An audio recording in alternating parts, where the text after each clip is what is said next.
So Carolyn Chang, the title of her talk is The Science of Oneness, Bridging Science and Spirituality. Karen Chang has been producing and hosting Awake to Oneness Radio for 8 years. She was inspired to create her podcast 6 months after her son Kyle transitioned to spirit. A new venture, she is now co-hosting a brand new show, The Higher View, which just aired its first episode on January 6th. Carolyn is also the founder of the Kyle Foundation, which stands for Keep Your Light Expanding, and the co-founder of Universal Oneness Alliance. Carolyn is an inspirational speaker, author, and inspirational mentor to many who have loved ones in spirit. Carolyn has many presentations, workshops, and has been a feature speaker at many conferences, podcasts, and spiritual centers. Carolyn has written a chapter in the award-winning book, We Touched Heaven, a collection of experiences that reach beyond the veil. Carolyn has been featured in the documentary film Rinaldi, a documentary about instrumental transcommunication to the other side. This film has been awarded Best Afterlife Research Film in the 2022 Beyond Life Film Festival in Torino, Italy. Carolyn's work as a podcast host, inspirational speaker, lecturer, author, and mentor to people who are dealing with very difficult life situations is her passion and calling, which is her living her soul's purpose for this incarnation, sharing her journey to awakening to the truth of who we are as sovereign divine beings of light and teaching the universal truth of oneness. Her quotes are, "You are not just a drop in the ocean. You are the entire ocean in a drop." That's by Rumi. And time is merely an illusion, albeit a very persistent one, by Albert Einstein. Carolyn's affirmation is, "I am a sovereign divine being of light." Whoa. Just wake up every morning and look yourself straight in the eyes in the mirror and say that. And let me tell you what, that will change you. That will change you. Powerful words. Thank you, Carolyn. Yay! Without further ado,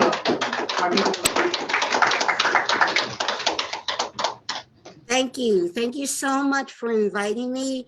Thank you so much for having me. I would love to have been in Southern California, but I am in the Poconos, which is Northeast Pennsylvania. I like to share with you guys the science of oneness, and I put together a PowerPoint. So I'm gonna share my screen so you guys can see the PowerPoint. Okay, I just clicked on share. Let's see. There we go. Okay. All right, here we go. All right, we know how technology is sometimes. Okay, so I will share this so you can still see me in the corner. Okay, and now I will go to, just, it takes a few seconds just to kick in. Let's see. All right, did the, oh, okay. We see it online. Well, I needed it to do this, get to slideshow mode. Okay. All righty. The science of oneness. Let's see. My journey to awakening actually began at a very young age. When I was just a child, I had a very strong connection to what I know now is higher self. As a child, of course, I didn't know what it was. I just knew that I was different. And when I say different, in my family, there was things that I would listen to, people would tell me. I was sent to Catholic school, things that the priests were saying, and during the sermon just didn't resonate in my little heart and soul as true. There was a disconnect, and I couldn't say anything about it because I was brought up in a very strict home and loving, but strict. My dad said children are to be seen and not heard. So when I would hear something that didn't resonate with me, I couldn't speak on it. So I made up in my mind that, okay, when I get older, I'm gonna figure out what is true, what resonates as true for me, and not just go by what people are telling me is their truth. So that began at a very young age for me. Okay, when I was 15 years old, I was introduced to this book by a Napoleon Hill, Think and Grow Rich. Now, this particular book it was the first time I was introduced to the concept that your thoughts create your own reality. I'd never heard that before. So I was never, for me personally, money was never a motivation for me. For me, it was all about knowing the truth of who I am and why I'm here. And I just always had this loving feeling to help others. So that started at a very young age. So, but this whole concept of our ideas create our reality, this book was the first time that it introduced that thought to me. Okay, so after I really started focusing on, wait a second, I'm creating my own reality with my thoughts. Let me do some more research. I started, and this was around in the 80s, I started looking into everything metaphysical, spiritual that I could find. And again, back then, you know, we're talking 30 plus 40 years ago, there wasn't much out there like it is now. But I absorbed everything I could get my hands on back then. But also for me, there was something missing. I knew that there was something missing, one piece. There was one piece missing for me to make it all make sense. I knew that. Can I ask the tech person if there's a way to mute the, because I'm hearing feedback from the audience. If you could mute the audience, I will. Okay, thank you. I appreciate that. Okay. All right. So, like I said, I was reading a lot of great stuff that's, this sounds, I love it, love it. Metaphysics, spirituality, this resonates with me. But something was missing. And that missing piece for me was quantum physics. I literally never really heard of quantum physics until I discovered this documentary film called What the Bleep. And I watched it from beginning to end. And basically, there was one statement in that film that really woke me up. And that one simple statement was said by Lynn McTaggart. She's pictured here. She's also been a guest on my show. Is the illusion of separation is the biggest problem in all of the world today. Now, when she said that, something woke up inside of me, inside my heart and soul. So what I'm trying to say, it was not from my brain. It wasn't like, oh, that's right. No, that didn't come from here. That came from my heart and soul. And I'm going to talk more about the difference of something that wakes you up from the inside, because that was a true awakening moment for me. And the catalyst was just that very one sentence by Lynn McTaggart. I knew what she was, that very simple concept that we think we're separate is what causes all the problems in humanity. Moving on. So now, as far as the quantum physics aspect of it, what I learned was quantum entanglement, which basically means every particle in the universe is entangled, is connected. Like you may have heard the saying that if a butterfly flaps its wings, it affects the entire universe. That's how powerful each of us are. Each cell, every cell in our body is connected to the entire universe. And this has been proven scientifically, and it's known as quantum entanglement. And the other one thing is the unified field theory, which is basically saying the same thing, that science, quantum physics has proven that everything in the universe is interconnected and interdependent.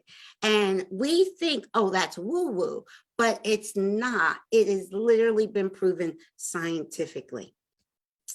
Okay, the truth of oneness.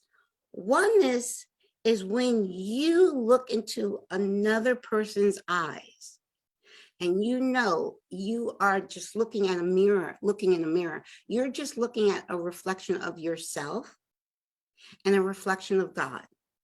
Now, I know sometimes people don't do things we like, you know, but when we know not just think and not just believe, but when we know that everybody else is just a reflection of us and also a reflection of God, there's no separation.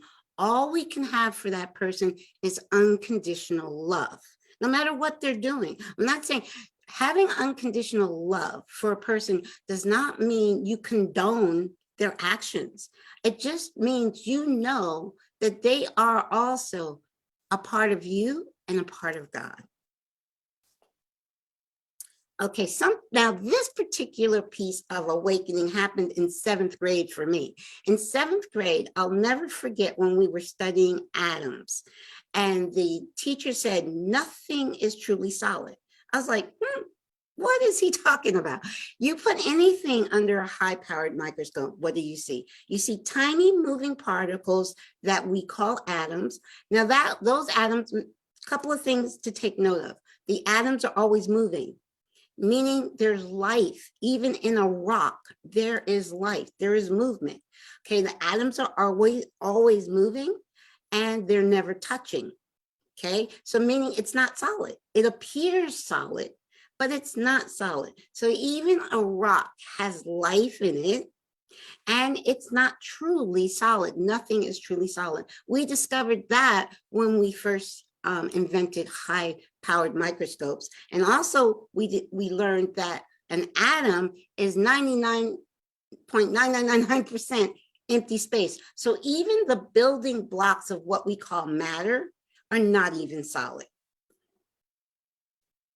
Okay, this visible spectrum of light with our human eyes, is very, we see very, very small thing of what is actually around us. This has also been proven scientifically with scientific equipment, that the human eye can only see what they say approximately 0.035% of what is actually around us, because our body was not designed to detect everything. It is very, very, very limited.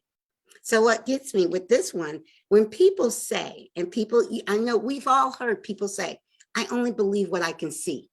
Okay, so when a person says, I only believe what I can see, they're literally discounting 99.999% of what is actually surrounding them. It's very limited thinking when we say we only believe what we can see.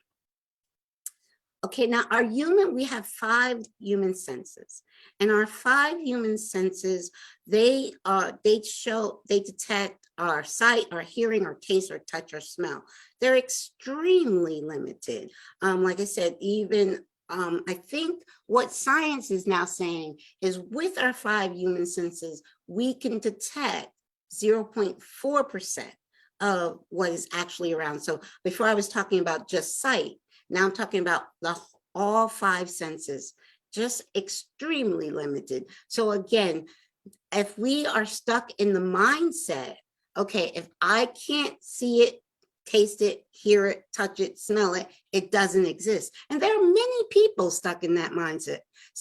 They are discounting so much of what is truly there.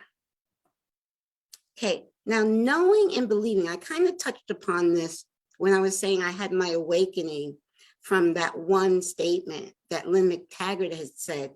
It was a knowing that what she was saying was true, not a belief.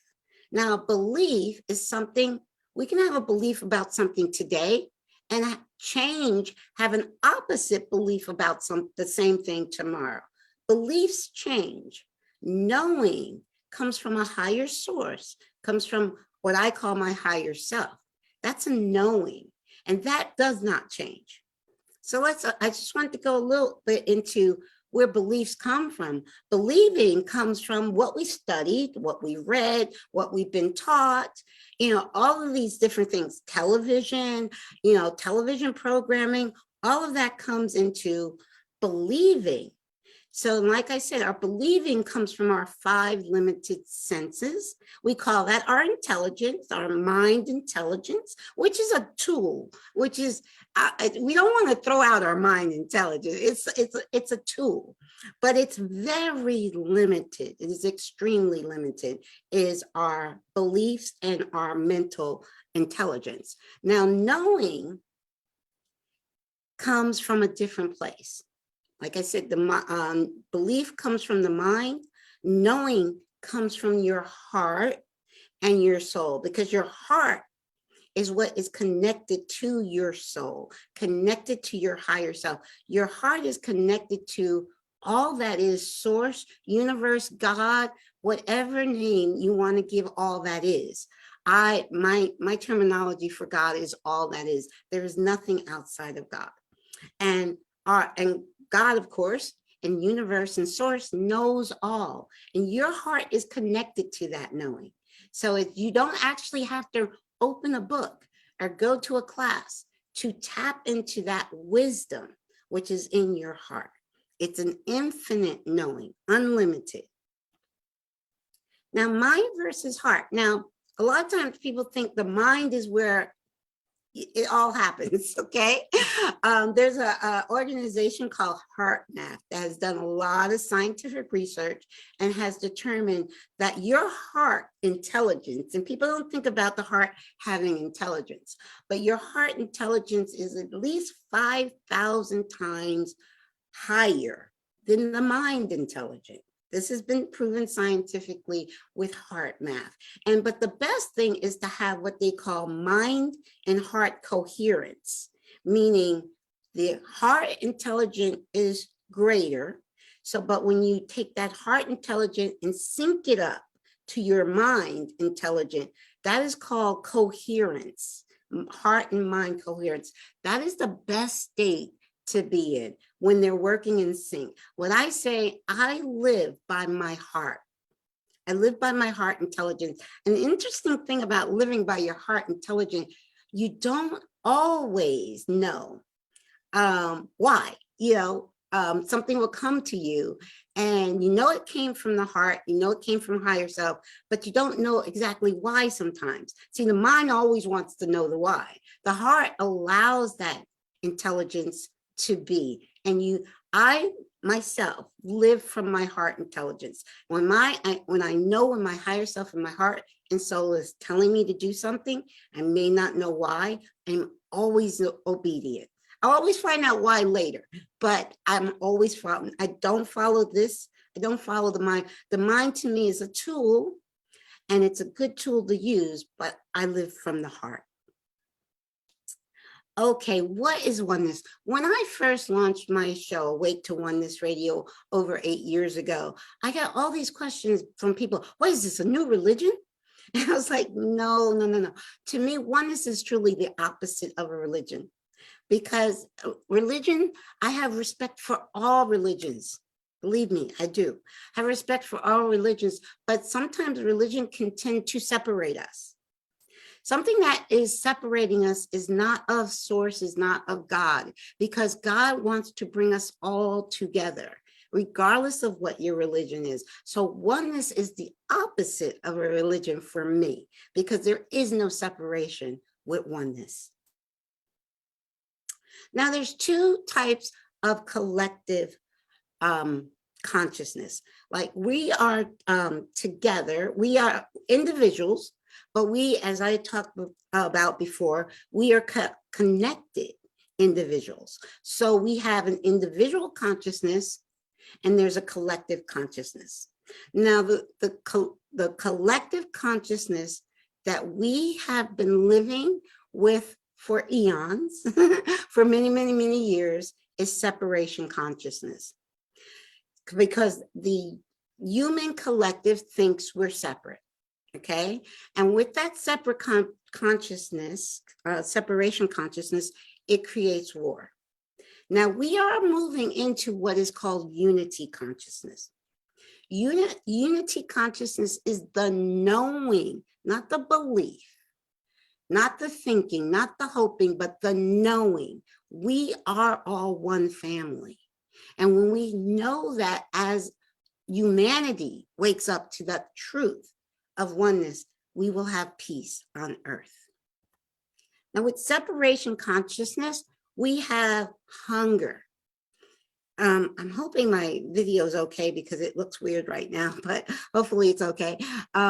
With separation consciousness, we have severe poverty and homelessness. With separation consciousness, we get illness, we get disease, we get pain that comes from separation consciousness.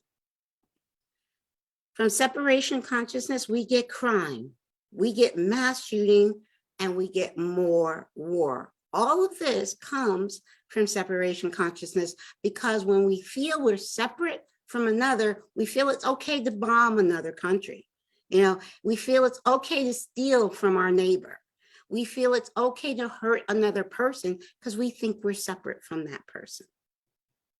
Okay, now unity, with unity consciousness, we get peace on earth, world peace.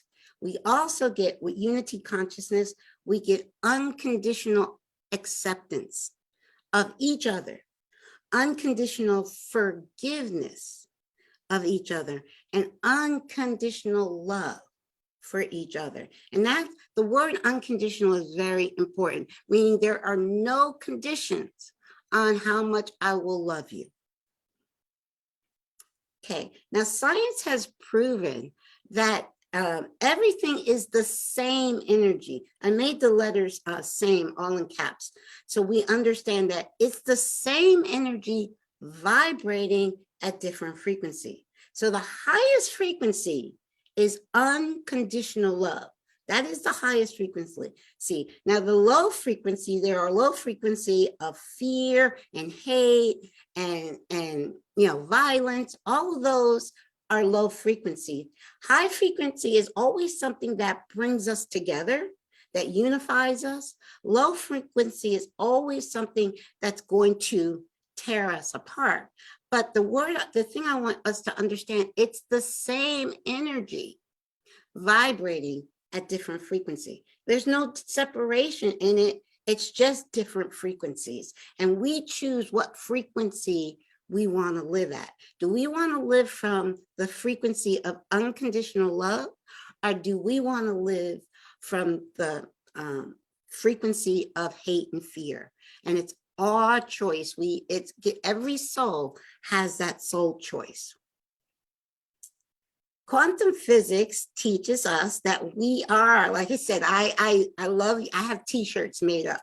I am a sovereign divine being of light, meaning I'm sovereign, like it says, I am created in the image of God, all that is. And I'm sovereign, I'm divine. This body is just an avatar. I know the new movie Avatar just came out recently. I haven't seen it, but this body is not me. I have a body, just like I have a car, or yeah, I have any of my possessions. There's something I have, but it's not me. Who I am is a being of light, always connected to all that is. Now we, with our limited limited senses is what I'm trying to say. We, with our limited senses, human beings with their limited senses, we judge things, bad or good, okay? But when we understand how limited our human senses are and understand there is no separation, there is no bad and good. For me, it's high frequency of love, unconditional love, or low frequency of hate and fear. So that's what I try not to use the words bad and good anymore. You know, it's either a high frequency vibration or a low frequency vibration, but it's all one. It's not separate. Now, quantum physics, now I hear this a lot about quantum physics. It's just a theory. I laugh because it's not. Quantum physics is not a theory. Everything we use today operates from quantum physics. All of today's technology is based off of the core principle of quantum physics, that everything is connected and interdependent. People don't realize that. Matter of fact, I had a scientist on my show one time, and he said, if people don't believe in oneness, they shouldn't be allowed to own a cell phone, because that, I thought it was so cute. That cell phone is operating off of the core principle of oneness. So I love to share this slide because because people are like, oh, quantum physics is just a theory, it's woo-woo. No, it's not.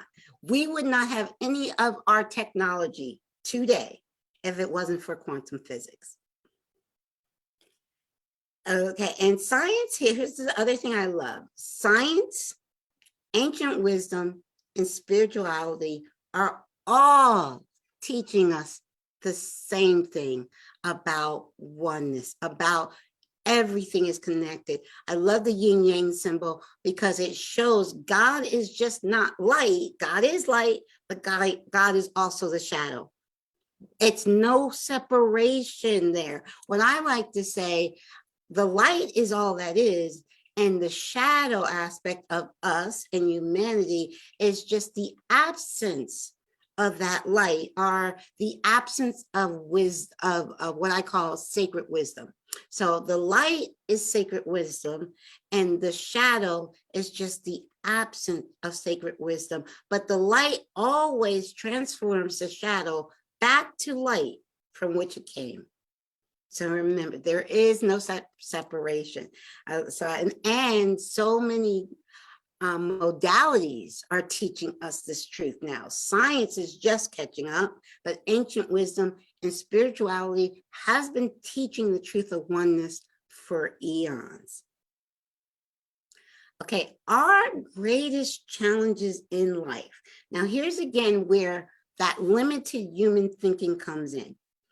When we have a challenge, we're like, oh my God, always me, always me. You know, that's what we're thinking. Also, not realizing we've created that challenge before we were born. We created that challenge in this lifetime. We knew we were going to put that boulder in front of us for a reason. All of our challenges are to inspire us to awaken to who we truly are. But when we look at our challenges from a limited human perspective, we're always, oh, always me, you know, and we take on the mentality that life is happening to us and not happening through us. When we take on the mindset that I'm creating this reality, okay, it is an illusion. It's not solid. It's not real. And I'm creating it. I'm creating my own dream. I take full responsibility for it. I don't blame anybody. I know that I create, and then whenever I come across a challenge in my life now, I say, I created this for a reason. And I created, not only do we create our challenges to help inspire us to awaken, we create our challenges to also to help us to share it, that growth with the rest of the world. So it helps us to inspire, and it also helps us to grow spiritually to who we truly are. So I'm going to share with you my two greatest challenges. Actually, it was just one. I had just one of these slides over a month, just a few weeks ago. I had one, but now I have two of these slides to share with you. My son Kyle transitioned. He came into this life experience November 24th, 1984. And he transitioned from this life experience in July 1st, 2014. Now, I say life experience because I know that this was a soul plan that my son and I had. My son chose me to be his mom before my birth. And I agreed with him that he was believing this life experience before me. I say that with the knowing that all souls make a soul plan. And when things like this happen in our life, they happen for our highest good. They happen for a reason. And of course, matter of fact, the book, I read a chapter in this book. I encourage everybody to read this book. We Touched Heaven. My chapter is My Miracle on 34th Street. And then in that chapter, it'll explain to you in detail what I went through, and also came out on the other side with my son, knowing At the time of his transition, I was at complete peace, and I knew it was a soul plan that he and I made. And that chapter, you would hope you understand how I got there. Okay, I don't want to go into the whole story now. It would take up too much time. So, and also if you go to my website, awake-to-onenessradio.org, my bio also shares that story, that journey I had with my son. Now, like I said, up until a few weeks ago, I had only one slide to share with you. I have two children. Many people have told me recently, didn't know you had a daughter, because when my inspiration after my son, 6 months after my son's transition, I launched my show, Awake to Oneness Radio. So I shared a lot about my son. My daughter, who's older, my oldest child, my daughter, Nukia, we call her Nikki, that's her nickname. Nukia came into my life and came into this life experience October 26, 1980. And my daughter Nukia transitioned from this life experience December 5th of 2022, a few weeks ago. My experience with my daughter's transition was very different. It was my daughter actually passed in her sleep. My daughter transitioned when she was 42. My son transitioned when he was 29, and he was the younger one. But also the day after my daughter's internment, I like that word. The day after my daughter's internment, I woke up with a new mission. And if you go to my website, Awake to Oneness Radio, there's several blog posts that I have written and posted. The first one I posted that morning after her transition, and I like, okay, I have a new life mission. Not that the old life mission, I mean, not old, it's not old. My life mission to inspire everyone to awaken. And I use the word inspire because awakening comes from within, and all I can do is inspire you to go within and tap into the truth within you. So my inspiration and mission to inspire others to awaken to the universal truth of oneness. Of course, I still have that mission. That's why I'm here today. But I also have an added mission from my daughter's transition. And you can read more about that. Again, I have a limited amount of time, so I don't want to go into anything too deep. So that's why I will direct you to where you can find more information.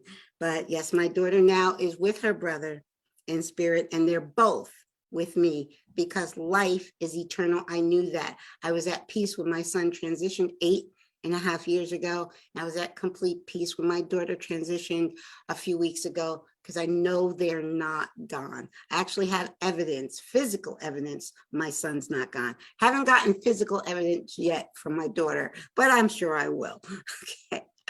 All righty. Who we truly are. That is what it's all about.